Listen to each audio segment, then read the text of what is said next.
బ్రాహ్మణ జన్మెత్తావు, యజ్ఞోపవీతం ధరించుకున్నావు, గాయత్రి మంత్రం పఠించావు. నువ్వు ద్విజుడు అంటే విష్ణు చక్రము శంకు చక్రము రాగి తీగతో చేసి వాటి నెయ్యి దీపంలో కాల్చి, జనన కాలం ముందు జంధ్యములు లేవు, తల్లి మెడను లేవు, తనకు లేవు, నడుమ జంధ్యమే నగుపాటు ఆయరా.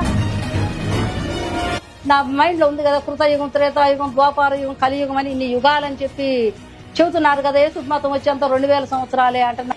కనక మృగము భువిని కద్దు లేదనక సతిని విడిచి సనియ దాశరథి బుద్ధి లేనివాడు గాక. మరి రాముడిని దేవుడిగా పూజించిన దాన్ని ఒక్కసారి యేసుని దేవుడు అనాలంటే అంత సామాన్యమైన విషయం కాదు. కారణం ఏంటంటే మన జన్మకు కారకుడు ఒక్కడే కదా తండ్రి. అలాగే సృష్టికర్త అయిన వాడు ఒక్కడే అని అందరూ చెబుతారు. ఆ ఒక్కడనే కాడ వచ్చేటప్పుడు పాయింట్.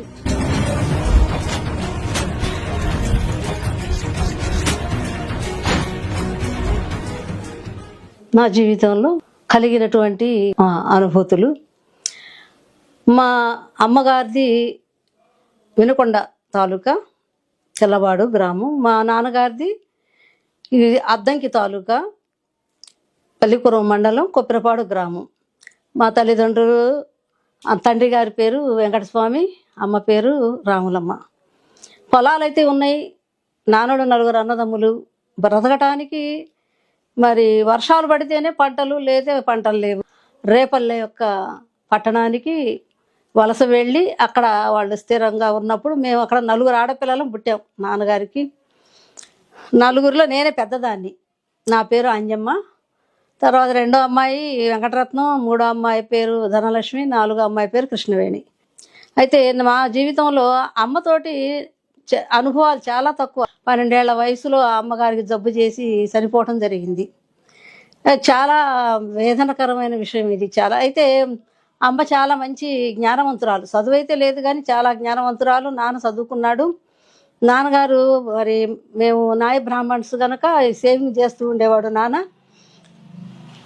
ఆ సేవింగ్ చేసేటప్పుడు సంపాదించిన డబ్బులు తెచ్చి ఇంట్లో ఇస్తే ఇక ఇల్లు మంచి చెడు అంతా అమ్మే జరిపేది. కష్టం అంటే ఏంటో తెలియకుండా మరి 10 ఏళ్ల వయసు వరకు ఏమి తెలియదు. నేను 4వ తరగతి వరకు చదువుకున్నాను. చదువుతున్న టైంలోనే అమ్మగారికి జబ్బు చేయటం వల్ల నా చదువు ఆగిపోయింది. తర్వాత 1969లో అమ్మగారు చనిపోవటం జరిగింది. అప్పుడు నా వయసు 12, నా 2వ చెల్లి 10, 3వ చెల్లి 8, 4వ చెల్లి 6 సంవత్సరాలు. తర్వాత అన్ని కర్మకాండలన్నీ ఎల్లబుచ్చుకొని రేపల్లి చేరిన తర్వాత ఒకసారి నా చెల్లి 4వ చెల్లి అమ్మేదక్క, అమ్మేది, అమ్మ కావాలి నాకు అని అడిగినప్పుడు నాకు చాలా దుఃఖం వచ్చింది. అవును, చనిపోయిన వాళ్ళందరూ ఎక్కడికి వెళ్ళిపోతున్నారు. చనిపోవడం అంటే ఏదో అమ్మ ద్వారా. అంతకంటే ముందు ఒక 5-6 నెలల క్రితం మా తాతగారు చనిపోయినా అంత బాధ కలగలేదు. కానీ నాకు మా అమ్మ చనిపోయినప్పుడు మా చెల్లి నన్ను ఆ మాట అడిగినప్పుడు నాకు హృదయంలో ఎక్కడ లేని గాయం, ఆవేదన, దుఃఖం అన్నమాట. అవును, ఈ చనిపోయిన వాళ్ళందరూ ఎక్కడికి వెళ్ళిపోతున్నారు, ఏమైపోతున్నారు, ఒకరోజు మనం కూడా మరణం అవుతాం కదా. మరి అమ్మ ఎక్కడికి వెళ్ళింది, మరి అమ్మ రాదా తిరిగి అని అడిగినప్పుడు నాకు చాలా వేదన కలిగింది. అప్పుడు మేము ఆ రేపల్లెలో రైలుపేటలో ఉన్నాము. అక్కడ దగ్గరలో అన్ని పొలాలు, అన్ని మాగాణి అనమాట. ఆ మాగాణికి కొంచెం దగ్గరలో ఒక ఇల్లు, పూరిల్లు, అది అద్దెకి తీసుకొని అక్కడ ఉన్నాం అనమాట.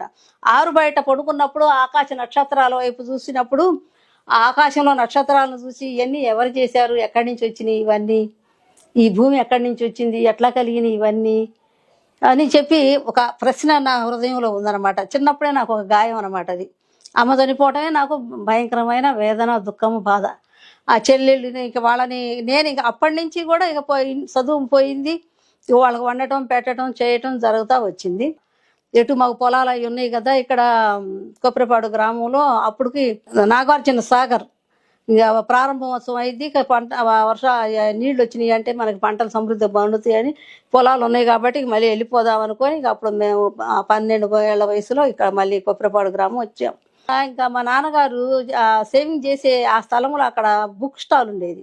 ఆ బుక్ స్టాల్ నుంచి రామాయణము, భారతము, భగవద్గీత, మరి బుద్ధుని చరిత్ర, కృష్ణ గారడి అని ఇలాంటి గ్రంథాలన్నీ. అంతేకాకుండా మా నాన్నగారు మేమున్న పొరుగు అంతా బ్రాహ్మణ పొరుగు రేపల్లిలో. వాళ్ళు మా నాన్న సేవింగ్కి పిలిచినప్పుడు వెళ్తే వాళ్ళు మా నాన్నగారికి భగవద్గీత, పిల్లల బొమ్మల భారతం అని తిరుపతి వెంకటేశ్వర్ల కవులు రాసినటువంటి గ్రంథం అనమాట. అందులో దృశ్యాలు చాలా అందంగా ఉంటాయి అనమాట. అట్లా కథలు చక్కగా ఉంటాయి రాసి. అవన్నీ చిన్నప్పుడే నేను అవి చదవటం వల్ల నా మైండ్ నిండా ఆ యొక్క గ్రంథాల యొక్క సారం ఇమిడి ఉందన్నమాట.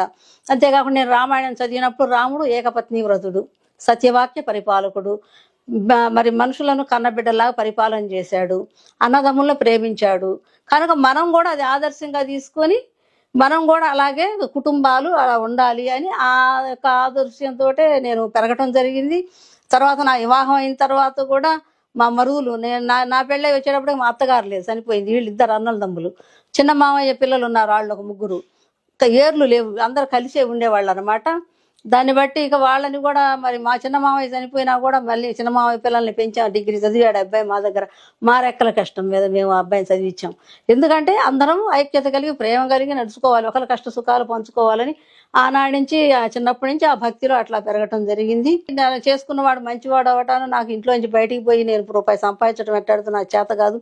600 మందికైనా సరే వంట చక్కగా చేసి పెట్టగలను, కానీ పని అంటూ నాకు చేత కాదు. అయితే అలాగే నేను ఇక్కడ గుంటూరు వచ్చేసిన తర్వాత నా జీవితం అలాగే దొర్లుతా వచ్చింది. నాకు 3 పిల్లలు, 2 అమ్మాయిలు, 1 అబ్బాయి.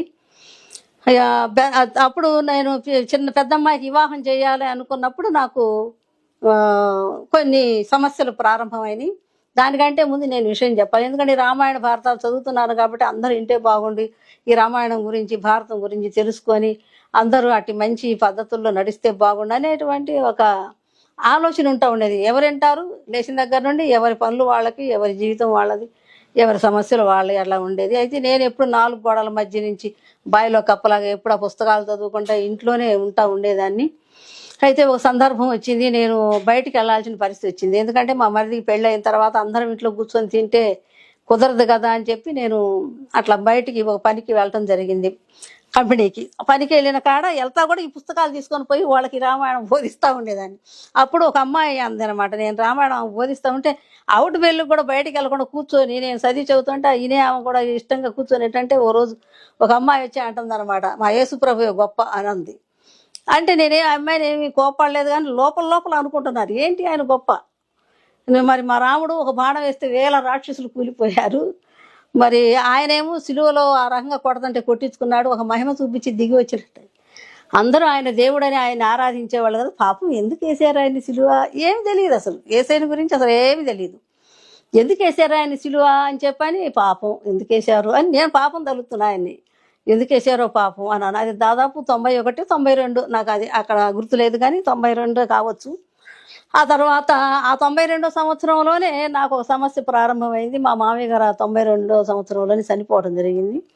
మా అత్తగారిది దర్శి దగ్గర బొట్లపాలెం అయితే అక్కడే కాస్త పొలాలు ఇల్లు ఉన్నాయి కాబట్టి అక్కడికి వెళ్ళి ఆ కర్మకాండలన్నీ ఎల్లబుచ్చుకున్న తర్వాత అమ్మాయికి వివాహం చేద్దాం అనుకుంటున్నాము. అప్పటికి అమ్మాయికి 19 ఏళ్ళు వచ్చినాయి. మరి ఏదనుకున్నా ముందుకు రాలేదు అని బాగా అప్పుడు మాకు ఈ యొక్క జాతకాలు పిచ్చి బాగుండేది. ఈ అమ్మాయి పుట్టిన నక్షత్రాన్ని జాతకాన్ని అక్కడ ఒక ఋషిలాగే ఉన్నాడు అతను, యవనస్తుడే, బాగా కొప్పు గిప్పు పెట్టి మరి ఒక మునిలాగా ఉన్నాడు. ఆయన చూసి చెబుతాడు ఏదేంటి సమస్య అని చెబితే అక్కడికి వెళ్తే ఆ అమ్మాయికి నవగ్రహ దోషం ఉంది, మీరు 40 రోజులు నవగ్రహాల చుట్టి అమ్మాయి తిరిగి కాకులకి బెల్లము నువ్వులు తొక్కిన అది పెడితే ఆ దోషం పోద్ది, మీరు తర్వాత పూజ 40 రోజులు అయిపోయిన తర్వాత పూజ చేయించండి నవగ్రహాలుగా అని చెప్పారు. అదే ప్రకారంగా 40 రోజులు అమ్మాయి ఉదయ సాయంత్రాలు అట్లా స్నానాలు చేసి వెళ్ళి ఇక్కడ ఏటగ్రహారం గుంటూరు అని చెప్పాను కదా, ఏటగ్రహారంలో గుడి ఉంటే అక్కడ నవగ్రహాల చుట్టూ తిరగటం, ఆ కార్యక్రమాలన్నీ జరగటం జరిగింది. సహస్రనామ పూజలు, నవగ్రహాల పూజలు అన్నీ 40 రోజులు అన్నీ బ్రాహ్మడు చెప్పిన ప్రకారం అన్నీ చెల్లించి చేసి వచ్చాము. వచ్చిన తర్వాతనే పిల్లకు ఒక రోజు 180 రక్తం పడింది. హాస్పిటల్ తీసుకెళ్తే అమ్మాయికి టీబీ వచ్చిందని చెప్పారు. వెంటనే నేను చాలా దుఃఖం కలిగింది, చాలా కురింగిపోయాయి. ఎందుకంటే ఆరోగ్యమే మహాభాగ్యం అని నేను చాలా నీట్గా ఇంటిని చాలా నీట్గా పరిశుభ్రతను పాటించేదాన్ని. ఇంత భక్తి చేస్తున్నాను, ఇంత పరిశుభ్రత పాటిస్తున్నాను, ఈ వ్యాధి నా బిడ్డకి ఎందుకు వచ్చింది, వివాహం చేయాలనుకునే టైంలో వచ్చింది ఈ వ్యాధి, అసలు ఏంటి భవిష్యత్తు, అమ్మాయి భవిష్యత్తును ఊహించుకుంటుంటే ఇక నాకు చెప్పడానికి వీలు కానంత ఆవేదన దుఃఖం నన్ను పాతాళంలో పడిపోయినంత దుస్థితిలో పడిపోయాను నేను. అలాంటి పరిస్థితుల్లో ఒక ఆమె వచ్చి ఏం చెప్పారు మీ అమ్మాయికి అని అన్నప్పుడు, ఏదో ఇలా చెప్పారు 6 నెలలు మందులు వాడాలన్నారు అని చెప్పాను. మీ మావయ్య చనిపోయే సంవత్సరం కూడా కాలేదు, మీరు పూజలు చేస్తున్నారు, అదే మీకు అనుష్టం అని అంది. ఆ మాట అనగానే భయం వచ్చింది. ఎందుకంటే అంతకుముందు బ్రాహ్మణుని అడిగితే ఏమన్నాడు, మీరు నెలలోపు తర్పణాలు ఇడిచి కన్యాదానం చేసిన, గోదానం చేసిన మీకు బాగా కలిసి వచ్చింది, యథాపకర పూజ చేసుకోండి అని అన్నాడు బ్రాహ్మణుడు. ఇక ఆ మాట పట్టుకొని చేస్తున్నాము. ఈమె ఈ మాట అంది, ఆయనే ఆ మాట అన్నాడు. ఈ రెండిట్లో ఏది తీసుకోవాలని భయం వచ్చి పూజ మానేశాను. కానీ ఇక నిరాశ నిస్పృహతో కృంగిపోయి మంచం పాలయ్యా. అట్లా కృంగి నేను ఉన్నటువంటి ఆ టైంలో మరి మా అమ్మాయి, నేను 4 గోడల మధ్య నుంచి బయటికి పోయే మనిషిని కాదు. ఇక నా పనేంటో నేనేందో ఇక అంతవరకు అట్లా ఉండేదాన్ని. తన ఫ్రెండ్ దగ్గరికి వెళ్ళింది. నాకు ఇష్టం లేక మా అమ్మాయితో అంటున్నాను నేను, మనం పూజ ఎటు మానేసామమ్మాయి, మరి యేసు ప్రభు కూడా దేవుడే అంటున్నారు, వెళ్ళొచ్చు కదా అని చెప్పాను అన్నాను. ఆ మాట పట్టుకొని వెళ్ళటం జరిగింది పూజకి. యేసు ప్రభు దగ్గరికి వెళ్ళిన మూడో నెలలోనే బాప్తీసం తీసుకుంటానంది. అంటే అక్కడికి వెళ్ళిన పూలు పెట్టుకోరు, బొట్టు పెట్టుకోరు, మనం పొద్దున్న లేచి పూజా పునస్కారం చేసుకునేవాళ్ళం, నువ్వు తీసుకోవడానికి వీలు లేదని మా అమ్మాయిని కోప్పడ్డాను. పెళ్లి కావాల్సిందని అంటే, పెళ్లి చేస్తున్నావులే, పెళ్లి నేను తీసుకోవాల్సిందేనని ఎదురు మాట్లాడింది. ఎప్పుడు ఎదురు మాట్లాడిన పిల్ల అక్కడికి వెళ్ళాకే ఎదురు మాట్లాడింది. ఏంటి ఆయన బోధ ఏంటి, ఆయన సిద్ధాంతం ఏంటి, ఎందుకు ఈ పిల్ల ఇట్లా మాట్లాడింది అని నాకు కోపం వచ్చింది. ఏసఐ మీద కోపం వచ్చింది. ఈ లోపు వాళ్ళు పిలిచారు, వెళ్ళు సావాసానికి అన్నాను. వెళ్ళింది ఏడ్చుకుంటా. తీసుకున్నామంటే ఊరుకోనని గట్టిగా వార్నింగ్ ఇచ్చా. నేను ఏంటి ఈయన బోధ ఏంటి, ఈయన సిద్ధాంతం ఏంటి. అమ్మాయికి అప్పటికే 3 నెలలు అవుతుంది. చిన్న నూతన నిబంధన గ్రంథం ఇచ్చారు. అప్పుడు దాకా దృష్టి లేదు. అప్పుడు నేను దాంట్లో ఏదో తప్పులు పట్టాలన్నట్లుగానే, అక్కడ పోయిన వాళ్ళు ఎందుకు పూలు బొట్టు పెట్టుకోరు, అక్కడ చెప్పారా, ఇట్లా రాశారా బైబిల్లో, అందుకని పెట్టుకోరు. అందుకు కదా చాలా మంది అసలు అక్కడికి వెళ్ళని కారణం. అందుకే కదా నేను వద్దన్నది. ఈ పిల్ల ఏంది నాకు ఇట్లా ఎదురు మాట్లాడింది, అసలు అక్కడికి వెళ్ళాక ఎదురు మాట్లాడింది, అసలు ఏంటి ఆయన బోధ ఏంటి, ఆయన సిద్ధాంతం ఏంటి తెలుసుకోవాలి అని నేను అప్పుడు గ్రంథం తీసుకొని చదవటం ప్రారంభించాను. అక్కడ ఆయన జనన విధం ఎట్లనగా అని చెప్పి ఆయనకు పరిశుద్ధాత్మ ద్వారా ప్రధానం చేయబడినప్పుడు, ఆ యోసేపునకు ప్రధానం చేయబడింది. వాళ్ళకి ఇంకా వివాహం కాలేదు, వారు ఏకం కాలేదని ఉంటుంది. ఆయన గర్భం ధరించి కుమారుణ్ణి కన్నది అని చెప్పని ఉంటుంది. ఆమె గర్భం ధరించిందన్న సంగతి యోసేపునకు తెలిసినప్పుడు ఆయన, ఇది లోకదూషణ కదా, నేను ఈమెను ఎలా మళ్ళీ చేర్చుకోవాలి, నీతిమంతురాలే ఆమె తప్పు చేసిందని కాదు, కానీ లోకదూషణ మొయ్యాలి కదా నేనని చేసుకోకూడదని ఆయన అనుకుంటాడు. స్వప్నంలోకి దేవదూత వచ్చి అవుతాడు, అది దేవుని ఆత్మ ద్వారా జరిగిన కార్యం అయ్యా. మరి యెషయా రాశాడు కదా 750 సంవత్సరాల క్రితం, కన్యక గర్భవతి కుమారుణ్ణి గంటుందని.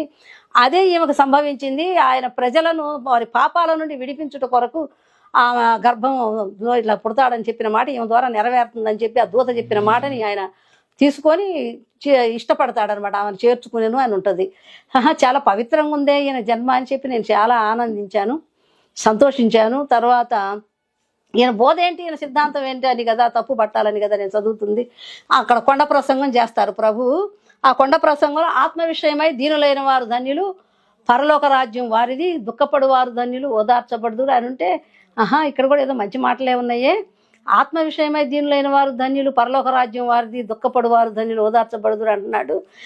తెల్లారుజామున 3ంటికి లేచి పూజల పునస్కారాలు చేసేది దేనికి, ఆ ఆత్మకి మరణం ఉంది కదా ఈ భూమి మీద, ఈ మరణం తప్పించుకోవాలనే కదా ఈ ప్రయత్నాలు.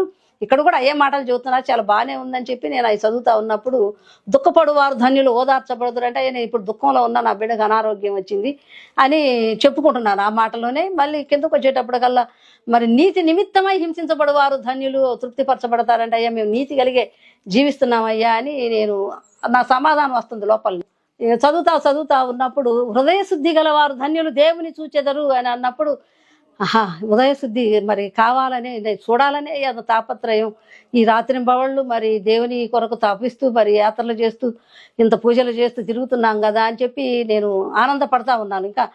ఇంకో అంటాడు, మరి సమాధానపరచు వారు ధన్యులు, దేవుని కుమారులు అనబడుదురు.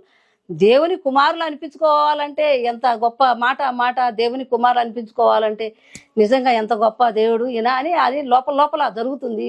ఆ మాటలకి ఈ మాటని నేను తీసుకొని ఆనందపడతా ఉన్నాను. తర్వాత కిందకి చదువుకుంటా వచ్చినప్పుడు 21-2 అధ్యాయ వచనాల్లో అంటాడు ప్రభు, నీ సహోదరుని చూసి నీవు ద్రోహి అంటే నువ్వు నరకాగ్నికి లోనవుతావు, నీ సహోదరుని చూసి వ్యర్థుడా అంటే మహాశ్రమకు లోనవుతావు. కావున నీవు నా బలిపీఠం దగ్గరికి నైవేద్యం తీసుకొని వచ్చినప్పుడు, నీ సహోదరుని మీద నీకు విరోధం ఉన్నదని తోచిన ఎడల నీ నైవేద్యం అక్కడ పెట్టి వెళ్ళి నీ సహోదరుని సమాధానపడి వచ్చి నాకు సమర్పించు, అప్పుడు దాన్ని నేను అంగీకరిస్తానంటాడు. అక్కడ ఆ మాట ఎందుకంటే సహోదర ప్రేమను చూపిస్తాడు యేసయ్య. అక్కడ నీ సహోదరునికి నీ మీద విరోధం ఉన్నది నీకు అనిపిస్తే నువ్వు వెళ్ళి సమాధానపడి వచ్చి నాకు సమర్పించు, లేకుంటే నాకు అర్పణ అక్కర్లేదు. అక్కడ కార్నర్ అయ్యాను నేను, ఎందుకంటే నా లోపాన్ని. అంతకుముందు అన్ని నేను కలిగి ఉన్నానని ఆనందపడ్డాను ఆ పొడ ప్రసంగులని ఆ మొదటి అధ్యాయం నుంచి ఆ 10 వచనాల్లో. ఇక్కడికి వచ్చేటప్పటికల్లా